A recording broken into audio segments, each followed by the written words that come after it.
Hey YouTube, we are back again this week for another video portion of the Daly Dose Sports Podcast. Hopefully you are enjoying these each and every week. I hope that everyone out there is doing well. Hope everyone out there is staying healthy, starting to get back on track a little bit. Hey, this week on the podcast, we talked about some breaking news. Sounds like we could actually get some real sports back very soon. We discussed that a little bit. And then we finished up our conversation with longtime basketball coach Russ McKinstry as we were recapping the Michael Jordan documentary, The Last Dance. And now we are actually going to jump into our Daly Dose Top 5. And yes, it is Michael Jordan themed as well. So here we go. Now, as we do every week, we need to get to our Daly Dose Top 5. Of course, with all of the downtime that we've had lately, we were all tuned in to The Last Dance. And there have been non-stop conversations about whether or not Michael Jordan is the greatest basketball player of all time. Some say, well, Bill Russell won more titles. That's 100% true. I'm not sure about his level of competition. The league was really, really young at the time. I mean, you won a single playoff series and you went to the finals. But I understand those who say Bill Russell is the greatest basketball player of all time. I struggle a little bit with those who say Wilt Chamberlain was the best ever. He wasn't even the best in his own era because Bill Russell dominated him every single time they met. And I don't want to hear about Bill Russell having more talent because those Wilt Chamberlain teams, I mean, he had some stacked teams himself. Those Laker teams especially, he had Jerry West and he had Elgin Baylor on the team. So I don't know if Bill Russell's teams were all that much better. Russell was the one that always won, though. I am willing to listen to those that put maybe Kareem Abdul-Jabbar into the greatest of all time conversation. Hey, they had to change the game of basketball for Kareem. He was that good. You couldn't dunk. They took that away from him. And imagine if freshmen had been allowed to play in college at that time. Kareem Abdul-Jabbar would have won 4 straight titles while he was at UCLA. Kareem was deadly. But he is a big man with big man skills. And when you watch his game, he is dependent upon a guard to get him the ball. I mean, it's not like we saw Kareem bringing the ball up or shooting the ball from outside. Using his ball handling skills, he sure isn't going to be able to guard multiple positions. So Kareem is in the conversation, but I'm not sure that he can kind of stack up as far as being able to do a little bit of everything. He sure can't play multiple positions. I would also be willing to entertain the conversation of maybe Magic Johnson. At least in the conversation as greatest of all time, he was such a difficult matchup. I mean, a 6'9" point guard. Hey, Magic won 5 titles. I'm not sure how people have just hopscotched over Magic. He's got 5 rings. Yes, I understand. He had a ton of help. No question about that. And his defense is a bit of a problem. But I mean, who can stop him? Magic can play all 5 positions. And of course, there is this younger generation that is convinced that LeBron James is the greatest player of all time. I've been hearing that a lot. In fact, I've been hearing over the past few weeks from some really popular sports people. Well, Michael might be the best player, but LeBron is the best overall. I mean, he's bigger and stronger. He's a better passer. He sees the floor better. He's a better rebounder. So he might be the better player, actually, overall. But that kind of feels to me a little bit like, well, Ryan Leaf throws a better deep ball. He has a stronger arm. He's bigger. He's more athletic. So he's better than Peyton Manning, right? No, that's not how this works. I have to take the entire package into account here. I do think LeBron James is the best physical athlete that I have ever seen play in the National Basketball Association. Best basketball player ever? I'm not so sure about. Let's dig a little bit deeper today because today our Daly Dose Top 5 is going to count down 5 numbers that make a really strong case for Michael Jordan. Now, I'm not a huge stat guy. I prefer the eye test over pretty much anything. But I'm telling you right now, these 5 numbers are going to be very, very revealing. It might sound a little bit confusing. Stick with us. It's all going to make sense very, very soon. Let's start off at number 5. And at number 5, I'm going to make a little bit of an exception because I actually have 2 numbers, not just 1. But they are related. Here are 2 numbers that when I say them, they're going to make no sense whatsoever. But let me explain them. They will. 81.36 and 38.4. Okay, like I said, independently, those two numbers make no sense whatsoever. But 81.36 is the average number of games per season that Jordan played with the Chicago Bulls. Hey, if we remove the season he was hurt and out with the broken foot, 81.36. Okay, let's add in the injury season. Let's add in the year he was even playing baseball and he only returned for the final 17 games. Let's even include the Washington seasons when he was just an old man trying to help a struggling franchise that he had partial ownership in. His average is still 71 games played per season. Just for comparison, big, strong, stronger than everyone, strongest of all time, LeBron James averages 74 games per season. Kawhi Leonard averages 58 games per season. Jordan played every game. There was no load management. And somehow, he still produced every night. He always had the attitude of this might be someone's only chance to see me. They will not leave this arena saying they saw me on a bad night. Hey, it's tough to put guys in the greatest of all time conversation when they don't always play hard every night. And maybe, I don't know, I'm just kind of throwing this out there, some of these guys even like quit in the middle of playoff series. Or like if the season isn't going well, they just kind of shut it down. Just kind of lobbing that out there. But I also gave you one more number. That number was 38.4. That is the number of minutes that Jordan averaged per night in his career. In his 15-season career, playing nearly 82 games every season, he averaged 38.4 minutes per 48-minute game. That's including the Washington years when he was an old man. That's including the year he broke his foot and management limited his minutes. It jumps up to like 40 minutes a game if we take those seasons away. Compare that to Kareem Abdul-Jabbar, who played 36 a night. Magic played 37 a night. In 1998 alone, his last true season with the Bulls, Michael Jordan played over 4,000 minutes.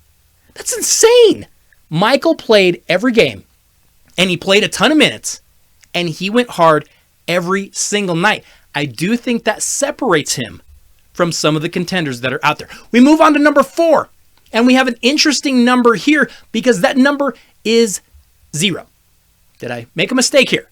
How is 0 going to help Mike's case? Well, 0 is how many points, how many minutes, just stats in general, that Michael logged in Game 7s in the NBA Finals. I mean, he went to the finals 6 times, but he never played in a Game 7. Okay, big deal. What does that prove? Well, it kind of proves that Michael didn't coast. In 1991, Game 5 was in Los Angeles. Hey, you can kind of take it easy. You can go back home to Chicago and win the finals on your home floor. Yeah, that's not happening. That's not how Mike did business. In 1993, the game was in Phoenix. In 1998, it was in Utah. You can ease up. You don't have to win Game 6. You can go home and take care of business at home. Not Michael Jordan. When he got you down, he stomped on your throat. He didn't play in Game 7s because he buried you when he had the chance. The killer instinct definitely is in the equation with Michael Jordan. Oh, and by the way, Michael did play in 3 Game 7s in his career, all in the Eastern Conference playoffs. He went 2-1 in those games. He averaged 34 points per game in Game 7. So it's not like he couldn't get it done in Game 7.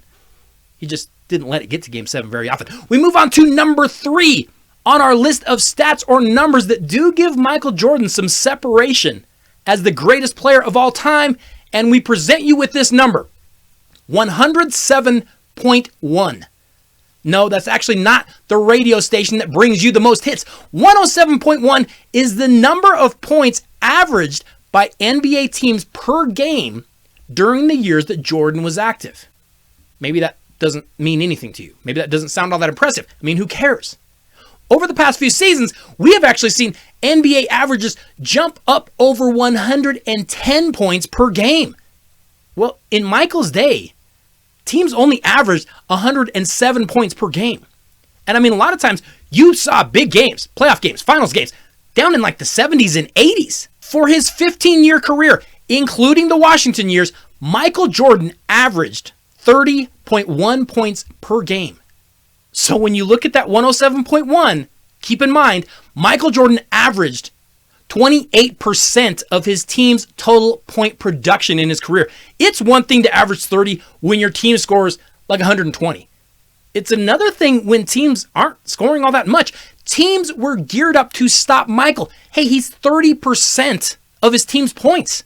The Detroit Pistons and the New York Knicks were allowed to knock him all over the place. We're just trying to stop that 30% production. Didn't matter. Mike still found ways to generate points. By the way, 30 points per game on average? There are nights you just don't have it. Michael didn't have many of those nights. And oh, by the way, those numbers went up in the NBA Finals when the lights are the brightest, the stage is the biggest, the stakes are the highest, every play is scrutinized, the pressure is super intense. Michael Jordan played in 35 NBA Finals games. He averaged 33.5 points every time he took the floor in the NBA Finals. That's more than Bill Russell, who averaged 16. That's more than Magic, who averaged 19. Kareem averaged 24. LeBron averaged 28. Michael averaged almost 34 points a game in the finals. You know, I always used to laugh, and I had to laugh a little bit during The Last Dance when teams or players would talk about holding Michael to 27 points. Gary Payton was like, I tired him out. I held him to 27. Well done, Glove. You held him to 27 in one game. Nice job. We move on to number 2, and we have another important number here. That number is 9. And no, I'm not talking about Jordan's jersey number when he played in the Olympics, although he did win the gold medal twice wearing the number 9. No, the number 9 is more significant because it is the number of times that Jordan was named to the NBA All-Defensive team. I know the knock out there was that, well, yeah, Jordan was good, but he was just a scorer. That's all he did. Well, there's a little bit more to the story than that. He was also a lockdown defender. Go back and watch the Bulls play, say, the Knicks in 91 or 92. Watch Jordan picking up the Knicks guards full court and tormenting them for 94 feet. Not only was he a great defender, he was a motivated defender. Can you imagine asking players to do that now? Hey, go pick up full court. You and Scotty just go antagonize those guys for 94 feet. They'd be like, we're not doing that. We're not running. We're not working that hard. Jordan did it. Did it in the playoffs. Did it in the regular season whenever he felt like doing it. Michael Jordan scored 30 a night, and also he could shut down your best players too. Michael's defense and his ability to produce at both ends, that does separate him a little bit from other contenders. We reach our number 1 entry on numbers or stats that separate Michael Jordan as the greatest of all time. And I'll just give you our final number. 6-0. I know all the MJ haters can't stand that one, but 6-0 is a big number. That, of course, is Michael's record in the NBA Finals. He went to 6. He never lost. He didn't lose to Jason Terry and JJ Barea in the finals like LeBron. He didn't lose to Richard Hamilton and Chauncey Billups in the finals like Kobe Bryant. Kareem and Magic lost to some great players. They lost to Larry Bird, but they did lose. Michael has a perfect record in the NBA Finals, but wait, it's not just that. There's also one other thing we have to add. He also won all 6 MVP awards when he got there. Hey, producing every night on the biggest stage at both ends of the floor for tons of minutes and tons of games and a perfect record in the NBA Finals? Yeah, that looks a little bit like distinct separation to me. Look, I've told you before, I struggle when we compare eras. It's unfair to both sides. Could Bill Russell play in this era? I mean, he played in like the 50s, 60s era wearing his old Chuck Taylors, and he wasn't a great offensive player. He was on a great team. Okay, but can we bring him to today and let him train with our modern methods? His mentality was second to none. What would Kareem Abdul-Jabbar look like in today's game? He did most of his work down in the post. Could he chase the Dirk Nowitzkis and the Kevin Durants of today's game?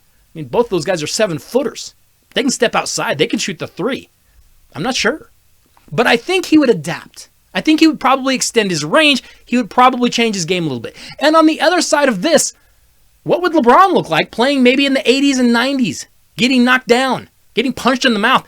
I think he would probably struggle with the physicality, if I'm being honest. I know he's so big and strong. I know. That's what we hear all the time. Then again, I have seen Trae Young knock him off his feet like he was a bug on a windshield. But I think LeBron would adapt. And I know we say, well, his athleticism would be so much better, but we can't do that. We can't take guys from today and say, well, look at all their training methods, all the things they can do. They go back to the 50s and they would dominate. Okay, but you got to go back to the 50s and you got to wear those terrible shoes and you got to train by lifting bags of cement or baling hay or whatever it was they were doing at the time. I think he would adjust, but I think it would take time. And I think it's really, really tough to compare eras. It's hard. Being in the right situation at the right time, with the right coach, in the right system, with the right team, I think those things all go into the entire package. I think all the players we have mentioned today are in the conversation for best ever. But I do think Michael Jordan has a really, really strong case. And please keep one thing in mind, all of you young fans. Most all the players today have Michael's Jumpman logo on their shoes. It's really, really hard to top that. Okay, YouTube, be sure that you go over and you check out the rest of the podcast. I will leave a link down in the comment section on YouTube so you can go over there and you can find the podcast very, very easy. Hey, thank you so much for watching. Stay healthy, stay positive. I actually think we have a really good chance of getting some real live sports back very, very soon. Hey, I'll see you all next week.